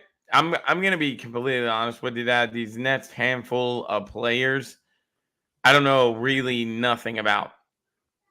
Okay. Is there anybody you would have put in the top 10 that's not there? I I would have put in edge rusher Dallas Turner. Do you know him Dallas from Alabama? Turner. You remember him from Alabama? Yeah. Mm-hmm. Yeah, big boy. I would have put him in my top 10. Okay. I don't understand why he's not in the top 10 of what we just did. Other than that, I mean, I got the same people: Joe Alt, Brock Bowers. I mean, my thing is this. Neighbors. I mean, Doomsday. maybe it's because we watch the SEC more, but I don't even Yeah. know who the hell Nate Wiggins is. And I know that he's a cornerback, and I don't know. I haven't watched any tape on him either. So, and then how the hell is Taron Arnold not above him? Teron Arnold, Yeah, from Alabama. Yeah. How is he not I above know. Wiggins? Yeah, I don't know. That's the only thing I don't agree with. And then I don't know. I don't know because Arnold's Arnold's a shut down corner for Alabama. I mean, we could definitely. I had him in my top 15. I didn't have him in my top 10, but I definitely have him in my top 15. I mean, he his side of the field was shut down. Yeah, like in 2023, he only let 5 people catch the ball on him. 4 or 5 people. Who, I don't even Arnold? think it was 5. Yeah. Yeah. It was only like 4 or 5. Mhm. It was like, this is a shut down side of the field. Yeah. Don't even come my way. You all ain't nothing but bitches. You know what I'm saying? Yeah. So I don't know. I had him. He's way above Wiggins on my. Yeah. On my, well, I just gotta point this out here. I want to talk real quickly about 19 and 20. Real quick, Dad. Okay, first who do of you all, got? I can't see him. Put him back up. 19 is Kool-Aid, and 20 is Michael Penix. I want to talk about both of them real quick. All right. First of all, I don't. Number one, I do not have neither one of those guys in my top 25. But okay. What? Why? Because I mean they're cool dudes to talk about, but they're so far down in the position they're in. Like Kool-Aid's good, but Kool-Aid is nowhere near the top. Bro, it says that he has the shutdown cornerback 1 potential. Yeah. I mean, I can see that, but I mean, there's still, you got Coop, Arnold, Mitchell, and Wiggins that are probably all above him. You know what I'm saying? So he might be top 5. So I mean, I don't know, but there's a couple of. What about that dude from Georgia? I don't know. I mean, did he come out this year? Kamari or whatever his name is. Well, listen. Okay, the only reason I wanted to bring up Kool-Aid was, hey, first of all, he's awesome as fuck. But let's all be honest, Arnold was better than him and will be better than him in the National Football League. But I just got to be honest. I really want to see Kool-Aid go to Dallas, and I've been seeing a lot of going to Dallas. And I'm telling you right now, if Kool-Aid plays alongside Von Diggs, that's going to be such a badass. And how cool of a fucking name, Kool-Aid! Like, that's just sick. Yeah, I'll dig some Kool-Aid. Diggs, some Kool-Aid. Bro, you don't made a Go fucking purple. name. Go for him. purple Kool-Aid. All I right. hear purple Anyways, Kool-Aid. the reason why I wanted to bring Kool-Aid. up Michael Penix Jr. to you real quick, Dad, is I have a serious Because take on JJ him. McCarthy's better than him, because Bo Nix is better than him, because Jaden Daniels, What? Drake May, and Caleb Williams are all better than him. Other than that, I don't know. why else do you want to I- bring him up to me? I don't know about all that. He's an now. accident prone, not all that good, kind of small, got a big ass arm, a little bitty body quarterback. Go ahead. Well, listen, all right. I wanted to bring him up because, as we know, Michael Penix has an arm like Tua does. When I watch tape on Michael Penix, He has he an dead ass. accident prone like Tua does too. Exactly. The dude- when the I watch dude's- tape on Dude's him, career got destroyed in that's- Indiana. well, see, when I watch tape on him, that's the number one person that he reminds me of is Tua. They're both left-handed. They both can run the ball down the fucking field. They both are, like you said, are injury prone. But the major reason why I wanted to bring him up and get your take on it was in that national game, Michigan made him look like a complete pussy. Like he was overthrowing his wide receivers, underthrowing his wide receivers, throwing it directly into Michigan Wolverine cornerbacks or linebackers or whatever was back there, right into their hands. So, I mean, I don't know. After watching that championship game, it kind of got me worried about Michael Penix of, okay, now that we've seen this side of Michael Penix, is his game really, really worthy of transitioning? Like, I don't know. I kind of feel like with him, the same way I do with Caleb Williams, I don't know if his game's going to transition all that well. And how we should have thought about Tua before we did it. Yeah, I mean, I agree. I don't know. I don't know how well it's going to transition. Just like I don't know how well Tua's abilities has transitioned. You know, there's a lot of people in the Dolphins community and a lot of the talking heads is like last year was the problem that Tua doesn't know how to look past the first read because he always goes to the first my read. God. Or is it that he didn't have enough time to look past that first read because the offensive line was so bad? So, I mean, who knows? We don't know. But, yeah, and I could see Penix having the same problems. So, what that championship game, just one thing, and then let's do our mock draft and get out of here. What's up, Ghost? Hang on, Dad, real quick, before we do the mock draft, I wanted to before we do the mock draft, I wanted to make one rankings point. and everything. Yeah, that's Okay, fine. but I hold on, I wanted wanted to to get your rankings too. No, that championship game you were just talking about with Penix is how do you pronounce that Michigan running back, Blake? What is it? Corum? Is that how you Cummings or No, it's Corum. Corum. Oh, that's how it's spelled? Yeah, maybe. Blake Corum. Why in the fuck is he not ranked higher? That that's what I'm motherfucker is saying. a beast. He is going to He be is a a bad motherfucker in the National He's going to be a Football League. beast. Dead ass. Shit. Dead ass. Everybody are ranked ahead of him, and I'm like, dude, that motherfucker, I want him because that motherfucker can run. All right, Dad. Off if he goes to the Chargers and gets to play with that same coach, that they're going to run all over that. All right, Dad, real quick. Before I did not see this pop up until just now. And I wanted to report it since we are an NFL channel. I don't know how the fuck we didn't see this, but 51 minutes ago, Dad, be prepared to be pissed. 51 minutes ago, breaking news from Ian Rappaport. At Cowboys offensive tackle Tyron Smith is signing with the New York Jets. Oh, I believe that, yeah. Bruh, that pisses me off so bad. Now they got our vice president as quarterback, dude. Could you imagine our vice president throwing the ball for the New York Football Jets? That's pretty impressive, man. Yeah. Pretty So impressive. Yeah, there you go. They got an old skeleton protecting an old skeleton. There you go. It's good. It's good. All right. Two good players, two great players, two Yeah. Hall of Famers right there.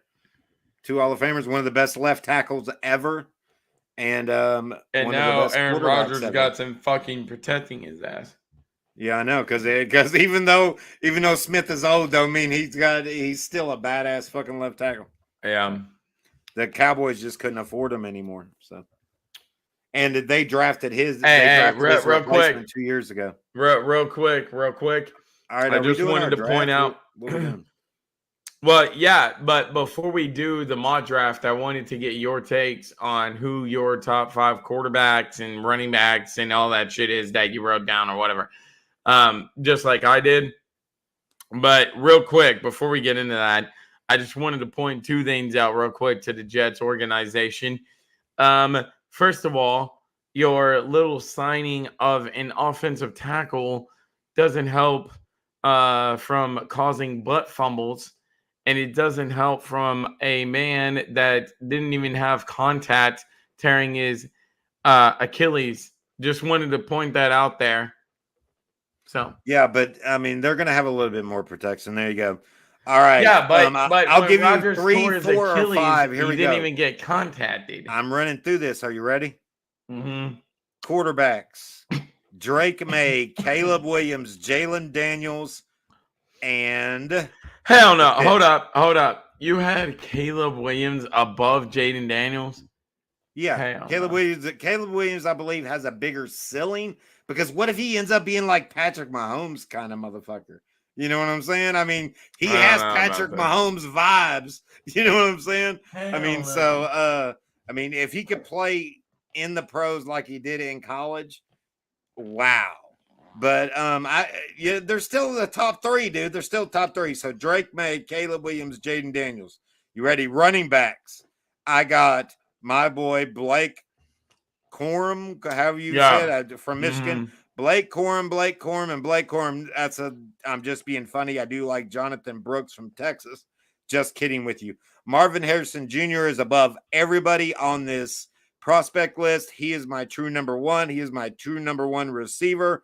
Right after him, I have Neighbors and what do we say? A doomsday. Rome, a doomsday. Brian Thomas Jr. bringing up very close from that LSU Hey, Dad. squad. I did want to like mention 2 tight ends. I only like 2 tight ends. Okay, what? I did want to just point out real quick before we get too far in. I get that Blake Corum is good, but people need to not forget that Ray Davis is in this draft as well, and he's a bad motherfucker. He might be small, but he is quick. Hey, and Ray fast. made my top 5. Did he? Yeah, he's my number 5. I love Ray Davis. And for anybody who doesn't know, Ray Davis plays for the University of Kentucky. And he by far carried our offense last year. Oh yeah, by far. But Jonathan Brooks for Texas is a bad motherfucker. So, but I like, Ray is a bad motherfucker. Tight ends, there's only 2 to talk about. That's Brock Bowers, which we already talked about. Yeah. And Jatavion Sanders for Texas. Check this motherfucker out. He's a big boy and he's badass. I'm not even going to bring up Stover from Ohio State, whatever. He's 3rd. Fuck him. So what else you want to know? There's all your primetime stuff. So you got everybody JC down? Lanters. There you go. The best center in the whole fucking thing is Jackson Powers Johnson. Yeah. So there you go. All right, are we ready for this mock? Yeah, let's do the mock. All right, let me get it pulled up.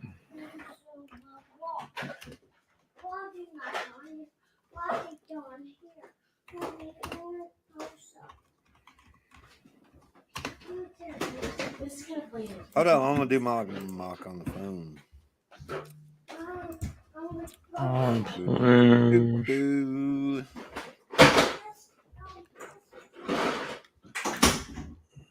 All right. There we go. Got that set up. Boom, bada bing. We are ready Are to we going to go. go? What'd you say? Are we going back and forth? Yeah, we're going back and forth. Now New England's at 3, and Miami 21. is at So they're both odds. 21. Shit. Yeah, they're both odds. It don't matter. Mother- You take odds, I'll take evens, and I'll pick for the Dolphins. For Miami. Okay. Yeah, go ahead. All right, sounds good. All right, let's go ahead and get this started. Since we can't do trades in trade. this for whatever reason, hang on, maybe I can. Let's see. Where the fuck's the? We're thinking Minnesota is gonna come up, right? No, you gotta. It says right there: subscribe to PFF and unlock draft trades. Where the hell does it say that? Right there, right? I'm looking at it on the screen in the blue. It says subscribe to PFF. Ah, to yeah, I unlock. see it. Damn. All right. Well, since we can't do draft trades, then, let's just go with Chicago on the here still. And do they do the unthinkable? Are we thinking about it, Dad? Taking Marvin Harris at 1. Maybe. I'm doing it. They take Marvin Harris at 1. What can I say? Now, realistically, guys, we do not think that's actually going to happen. We think Minnesota might actually jump up, but for whatever reason, it won't let us fucking do trades. As you guys can see, I have to Hey, subscribe this is to only the Oh. post. This is only the after combine when we got 2 more of these to go. Yeah, I'm taking Drake May, baby. Drake May to Washington. Okay, Drake May to Washington. Now, I feel like this would be a great pick, Dad, for Washington because, like I said, he has Brian Robertson and Austin Eckler to work with both in the backfield, and he has the Scary Terry, of course. So he already has that true number 1 wide receiver, and I'm pretty sure. Did Washington bring anybody in to replace Curtis Samuel yet, or no? I'm not for sure. I don't know either. All right. Well, New England is sitting here at 3. Now let's see here. We need a quarterback. We need a wide receiver. Well, our wide receiver that we wanted is already gone. There is another wide receiver there, but we're not going to take him. And we're going to do the unthinkable, which I hope does not actually happen. And we're going to take Caleb Williams out of USC. And again, I mean, I could see New England doing something this fucking dumb if Caleb Williams drops down the draft board. But I don't know, Dad. Like I said, I really don't want Caleb Williams because I'm not knocking anything off of him, but I just don't know how his game's going to transition. So cool. Arizona steps up and takes the number 1 and they're the number 2 or number 3 receiver straight off the board. Anyways, they're getting their wide receiver 1. They're going to take Rome Doomsday. Really? Yeah, why not? Okay. All right. Well, there we go. I would have taken Malik Neighbors there, but I don't think so. I think Malik Neighbors is going here. They just got rid of both of their wide receivers. Of Doomsday there. And yeah, I mean, Jim Harbaugh, our man, is just chopping at the bits. And he's like, well, we need a running back, but we could have options in the second round. We do need that wide receiver, especially after letting Mike Williams go and trading Keenan Allen. So they're going to take Malik Neighbors here at 5. All right, cool. My football, New York Giants. We already know where they're going with this one. No, they're going offensive line. Go back. Bruh, there is no way. They need a quarterback, right? No, they don't. They don't know who their quarterback is, but what they do know is that he needs to be standing up. So they are taking Joe motherfucking 7 foot tall Ott. All right. All right. Well, Tennessee comes into this very awkwardly, and they're like, okay, well, we don't, no more wide receivers on the board, or is there? No. No more wide receivers on the board. Yeah, cool offensive lineman, but he's way down. This is where things going to get knocked off a course a little bit, Dad. It's not a big need for them, but they're going to take Brock.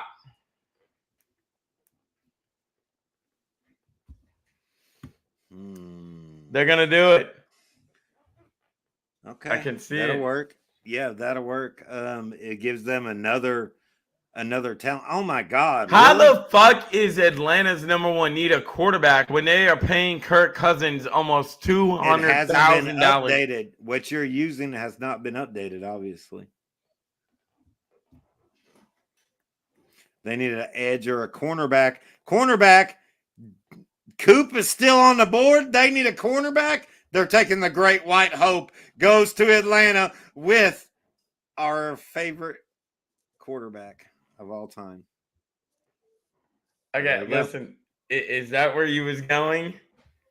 Yeah, I guess I wasn't gonna do that, but he was still on the board. So Yeah. the Great White Hope went and helped the Great White Hope as quarterbacks. So yeah, that's weird, dude. That's weird how that happened. Yeah. All right. At 9, the Chicago Bears are. I really don't know which way for them to go here.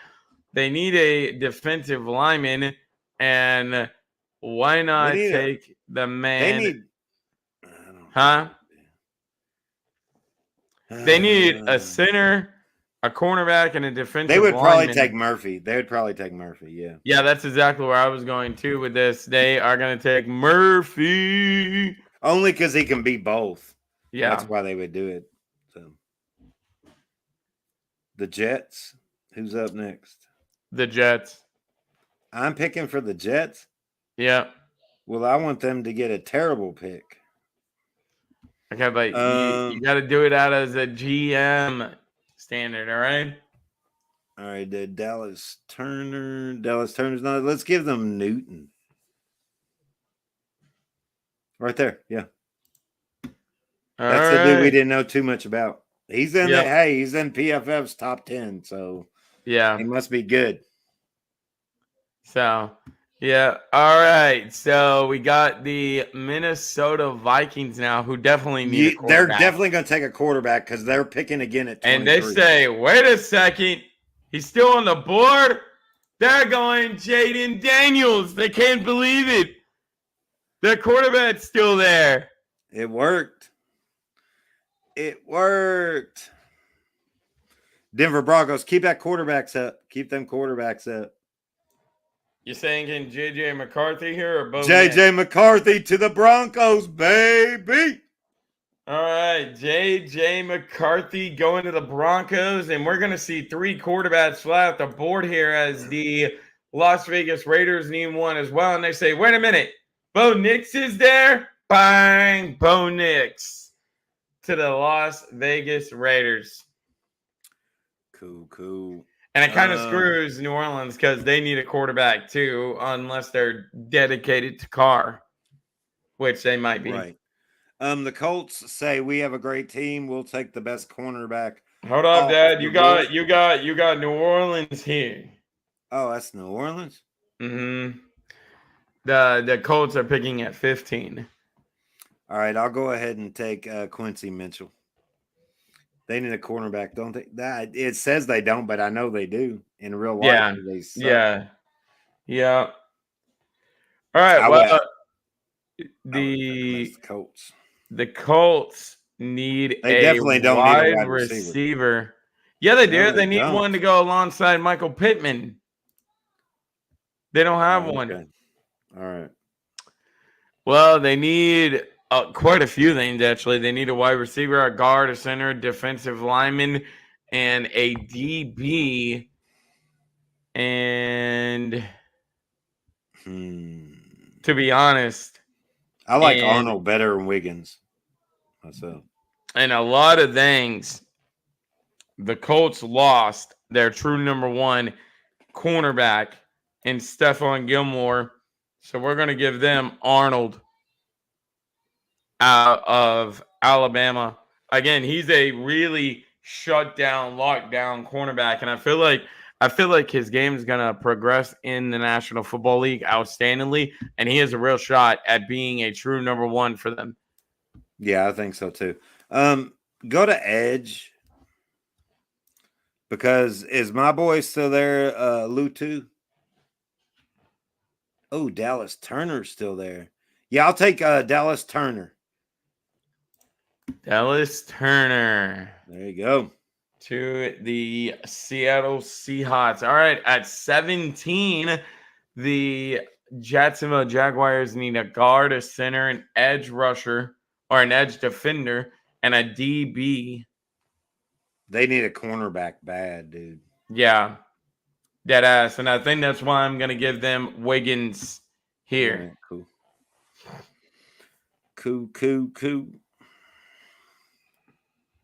I'm going offensive lineman. The tackle is what they got. Go to tackle. There's two tackles right here. I want to give them Mims. Okay. No. Go back up to tackle. There's two of them right here. And then there's that one. Oh yeah, none of those dudes are off the board. Yeah, okay. I'll take no.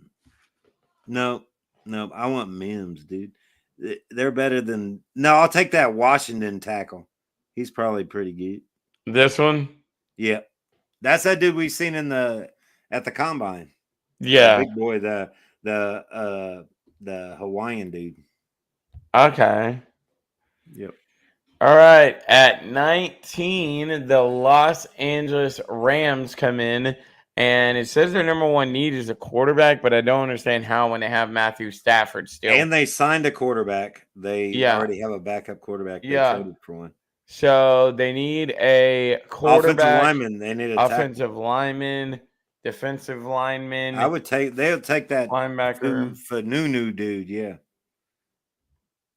I would take the top one. This dude? Yep. Out of Oregon? All right, let's send him over there. Fungo. All right, Dad, fun fact before you pick this pick, I don't know if you know or not, but the Pittsburgh Steelers traded Kenny Pickett today. No, I do not pick this pick because I picked the next pick because remember we switched because I picked the Dolphins. So I need you to take this one so I can get the Dolphins. Well, then I'm going to look through this class here of quarterbacks. Oh, go to the top. No, Michael Penix. Behind Michael Penix, behind Wilson, Russell Wilson. Yeah. That's what I'm thinking too. Michael Penix here for the Pittsburgh Steelers, and they need that because remind you they lost Kenny Pickett today. They traded him to the Minnesota Vikings. So we forgot that Minnesota does now have a quarterback. No, they don't. Kenny Pickett. He is. Or did he go to? Hang on, let me see. Where the fuck did Kenny Pickett get traded to? All right, because I'll go ahead and tell you with my Dolphins pick, I'm the Florida guy staying. No, it's the Philadelphia Eagles that he was traded to. Yeah, he's a good backup. Yeah, Jared Verse, baby, get Jared Verse. Florida stays in Florida. Let's go. Okay. Florida State's best edge rusher. Okay, nice. Well, the Eagles, it says they need wide receiver, linebacker, defensive end. Well, we all know that's a goddamn joke. They need help desperately at offensive line. And what better way to do that but get someone to replace Jason Kelce? They're going to take a center out of Oregon. Cool. That's a great. Oh, wow. Great The move. Rams are signing Jimmy Garoppolo. Yeah, I seen that earlier. That's wild. I did not even see that until now. Oh, they took Jackson Powers Jr. Mm-hmm. That's pretty smart of them. Yeah, they needed a center to replace Who did Jason Kelce. Who did Minnesota pick at the first quarterback? No, Minnesota hasn't drafted yet. Oh wait, yeah, they did. Yeah, they they did. drafted Jaden Daniels. Yeah, because remember they traded. Now they're on the Texans pick. Well, they're going to actually they're on Cleveland. It says Cleveland. Oh, my fault. I don't know. I thought it was the Texans. Extremely weird. But if they took a quarterback, they're going to take a tackle to protect that quarterback. So there you go. Give me the Penn State dude. Yep. All right, get him on there. All right, the Dallas Cowboys are on the board, and I'm sorry, Dad. I understand. Kool-Aid. I see all the different things here that they need. I don't know. Kool-Aid. Are we going with it? You know what? They're taking Kool-Aid. They're taking Kool-Aid. It's just meant to happen. Kool-Aid and Trevon Diggs playing together. It's meant to happen. I can dig some Kool-Aid. All right, Dad. This is a legitimate shot where we might see our I'm first taking JC Latham go. I'm taking JC. No, I'm taking JC. Really? That's the best tackle. Yeah, it's the best tackle on the board, dude. Okay. I gotta protect my fucking quarterback, dude. Okay. Well, listen. The Tampa Bay Buccaneers need a running back. They also need a tight end, guard, center, edge, linebacker, and a cornerback. So you know what? They're gonna go with the man out of UCLA. Yep. Arizona. Didn't they already pick? Yeah, up here at 4. They took who did we take? Romeo. Okay, so they got their wide receiver. All right, Yeah. draw back down. Let's see. They got their wide receiver. They need offensive line. I'm taking Mims. Mims? I'm taking the tackle. Yep. Okay. Well, listen, all right? I've been doing it for years now, every single time. All right? I understand that this stupid board thing might say that they need more, but I'm doing it again, baby, because it's my goddamn pick, and it's my right. Give Blake to the fucking Buffalo Bills. They are going to take a running back in the first round. I don't like, dude. They need a running back, all right? They need one. They couldn't reel in Henry. They're gonna take Blake Corum. All right, I guess, man. Let's see. They need drop down. Detroit always go Brian Thomas Jr. Okay. They don't even need it. Is that who you're going? No, because that they need to go to he needs to go to Baltimore. Is there a cornerback up there somewhere? No, there's a safety though. There's maybe a linebacker. No, go back up because they're there's a cornerback right here. TJ Tampa. That's from go back up because that safety's a lot better. I'll take that safety right there. Nibbins. Oh, you better take Brian Thompson. Yeah. All right. The Baltimore Ravens, they have everything in their sights. We're gonna do it. That's badass. I swear, there is no excuses that they should not be in the damn. They'll take Burton. They need offensive line help. They'll take Burton. All right, there you go. All right, the original Super Bowl champs is on the board. Listen, Dad, they just got help with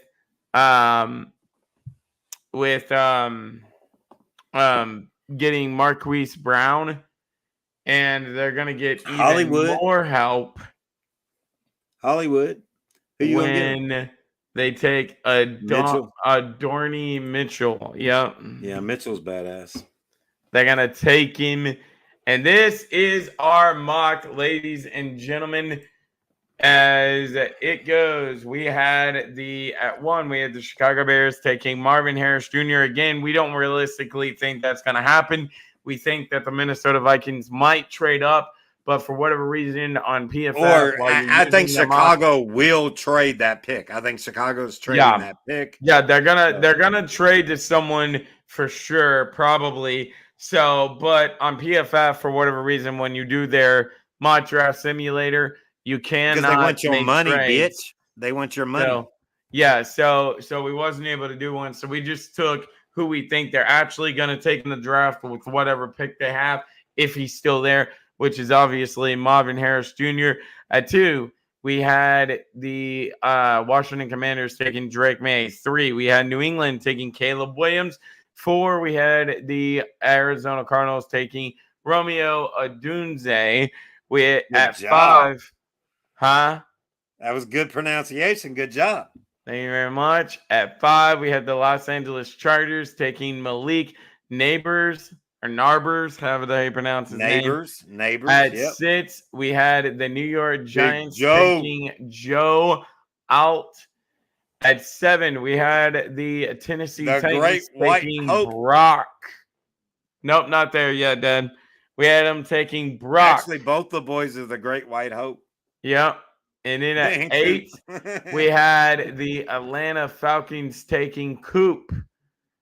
And then at 9, we had the Chicago Bears coming back to take Murph. Murphy. We had the New York Jets taking Newton. He Then would at whip our ass 11 because we didn't know anything about him. Yeah, honestly. And then at 11, we had the Minnesota Vikings say, "Fuck you, Kirk Cousins. We're taking a rookie quarterback." Dual And threat. they took Jaden Daniels. And I feel like JJ has to be pretty happy about that, Dad, because now he has a dual threat quarterback who can Oh, yeah. bomb the absolute ball to him. Yeah. At 12, we had the Denver Broncos taking J.J. McCarthy. At 13, we had the Las Vegas Raiders taking Bo Nix. They're going At to the playoffs 14, with Bo Nix. Yeah, I could see that.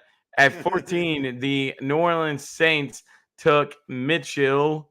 I think is how you pronounce his name. Yeah, Mitchell. At 15, the Indianapolis Colts take There's Arnold. Arnold came off the board. They Look at them needed- Alabama boys back to back. Yeah, I know. Arnold, They Turner, needed them that all. pick. They lost their true number 1 in Stephon Gilmore, and they needed Arnold. So I feel like they made a good turn there. At 16, the Seattle Seahawks take Dallas Turner. The bench edge rushers in At here. 17, the Wiggy. Jacksonville Jaguars take Wiggins. I don't know too much about him, but I heard he's pretty good. Yeah, I don't watch too much of that SEC or that ACC. football. Yeah, me either. At 18, the Cincinnati Bengals get the number 1 fucking need that they needed because Joe that Burrow got his ass whacked last year, and that's Troy Fernanti.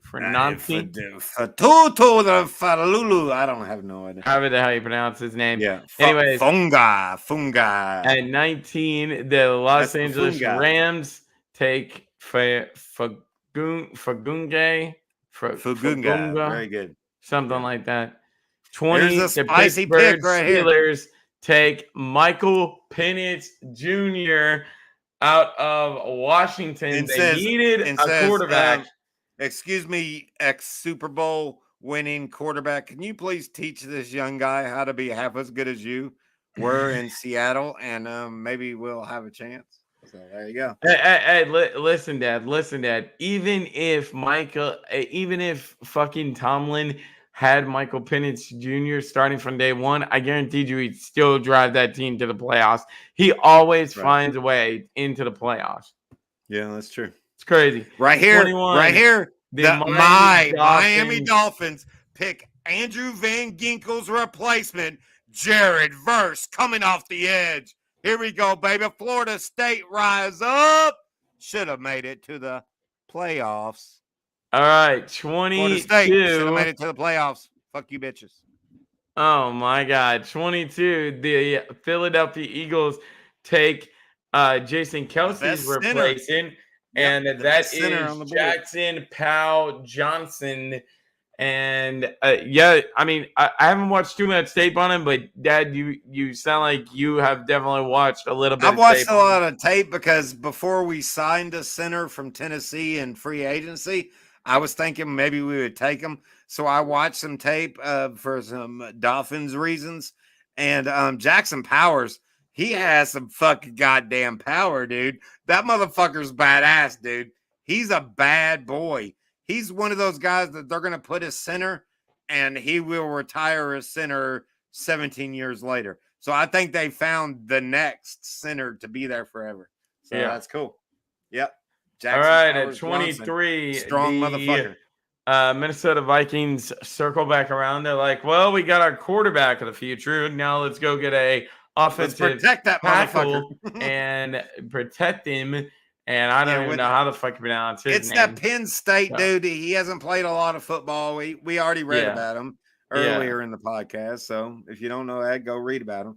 All right, at 24, the Dallas Cowboys do the Cuckoo. unthinkable and take Kool-Aid to pair with Trevon Diggs, and that's going to be a great tandem, I believe. No, what's a great tandem is Kool-Aid and JC coming back to back. Alabama boys, baby. Yeah, I know. There we go. Hey, Dad, fun fact for the second time tonight, too.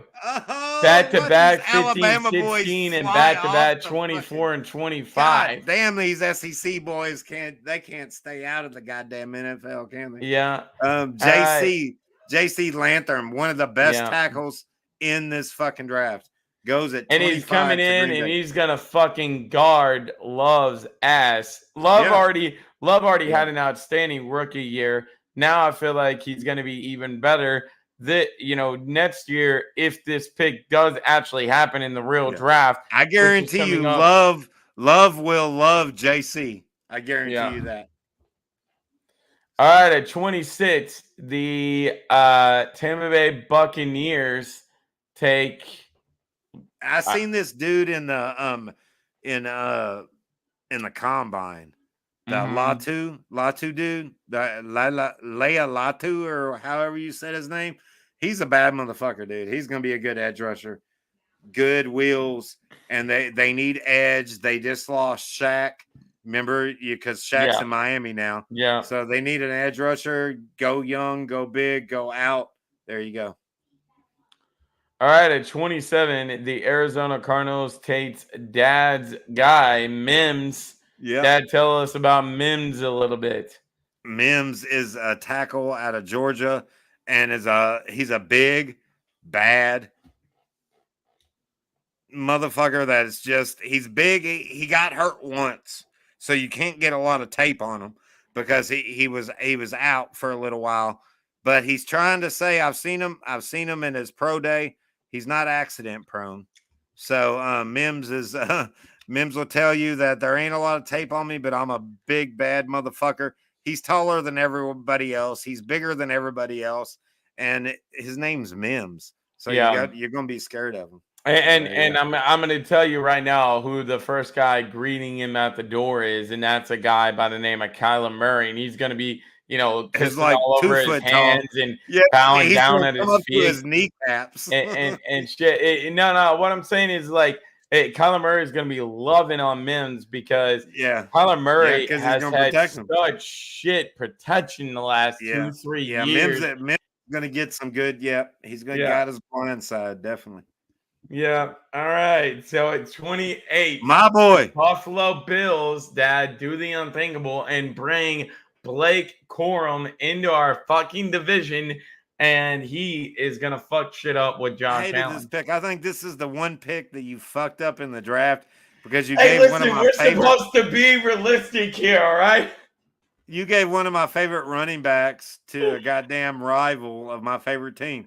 So I don't like you anymore. Okay, yeah, Blake will run through a motherfucker. I don't care what NFL scouts say. NFL fans know better. better than scouts, and Blake is going to blow up in the NFL. I Yeah. think, and don't let him go to the fucking. Don't let him go. Please do not let him go to the Chargers, because if he goes to the Chargers, Hey, he's gonna Dad, lose fun 50 for his coach. fact. Fun fact, and I just realized this now. Did you notice that right across from each other at 12, JJ McCarthy went? Yeah.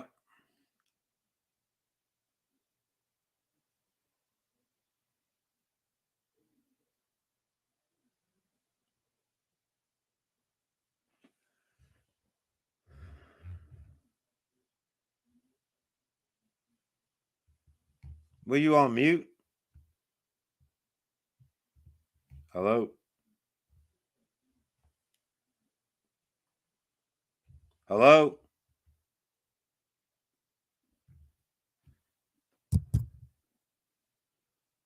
There we We go. can't hear you. Okay, there can you we hear go. me now? Yep. Now we can. Okay, hang on, Dad. I can't. For some fucking weird reason, I can't hear you. Hang on. Let me fucking fix this shit. I couldn't hear you for a minute. Okay, hello. Yep.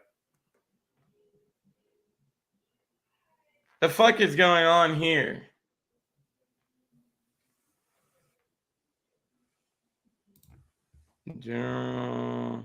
What'd you do?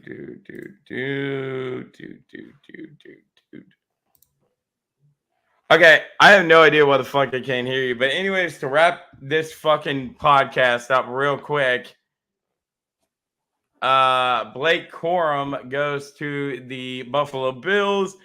Tyler Nubbins or Nabins, however the hell you pronounce his name, is going Nubin. to the Detroit Lions. And that's a great pick because they needed a safety after losing CJ Gardner-Johnson. Hang on, let me pull up my live stream so I can hear what Dad's saying. I have no idea what the fuck I can't hear him.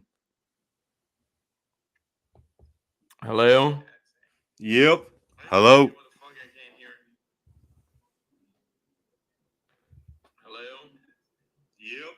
Hello. Okay, I can hear you on the live stream, but not through my headset. Hang on. Let me unplug these and then plug them back in. It's fine. The only one I want Okay, to announce, hello? the only one that I want to announce is the 30th pick overall. The Baltimore Ravens takes the third best wide receiver in this draft, Brian Thompson Jr., and he's going to ball out.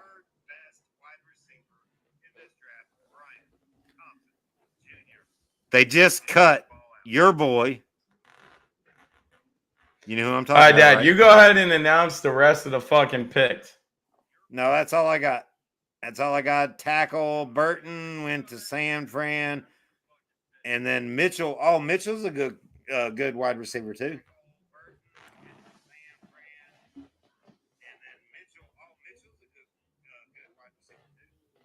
Yeah, and it's just another fucking weapon for fucking Patrick Mahomes. Ugh, sucks, man. All right, I'm out like a light.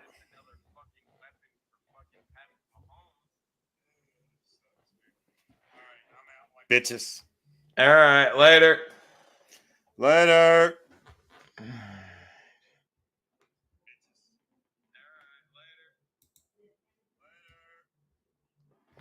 All right, sorry about that, guys. Sorry, I have Shut no the idea what hell the up, fuck happened to the Brandon. headphones there. I legitimately have no idea. Anyways, He has no I idea. am going to go ahead and get out of here. We have been live streaming for 2 hours now. This was a very good podcast, I believe. We will be back on Friday for another podcast, and hopefully Dad's joining us. I'm not exactly for sure what we're going to be doing in that podcast. We might be talking about the rest of the free agents and taking a look at who is still a free agent and talking about who's shocking to us and where they should sign and all that. Anyways, guys, if you have not already, go over to my gaming channel on YouTube. NFL Boy Games is what it's called. I am going to be going live in just a few minutes. playing some Fortnite, or I might be, because I'm not sure if Rebecca's going to the hospital or not to get her hand looked at. So if she is, I can't go live. But if not, then I'm definitely going to be going live here in just a minute. Hello, all three. Ghost, third like. Ghost, sorry about that, brother. I was over on PFF trying to show all the players and everything like that. So sorry I did not see that your comment there. And time for bed. Good night, all. Good night, Ghost, brother. Hope that you get some nice sleep. Thanks to everyone for stopping by. Love you all. And until Friday or whenever another Reds game is shown on live television for me, wouldn't you know that the only game that was even in my time range of possibly doing was the game today, and it gets postponed or it gets canceled and fucking rescheduled for some other day. So I don't know. Hang on. Let's see. Does the Reds play on national television tomorrow? Because if they do, I'm going to be calling that game. Let's go see.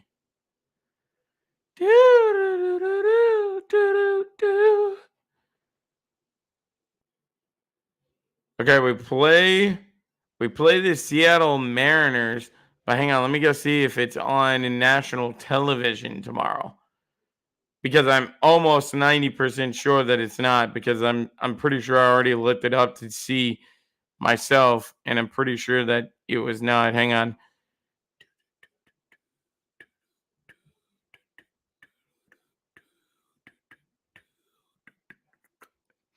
The game's at 4:05.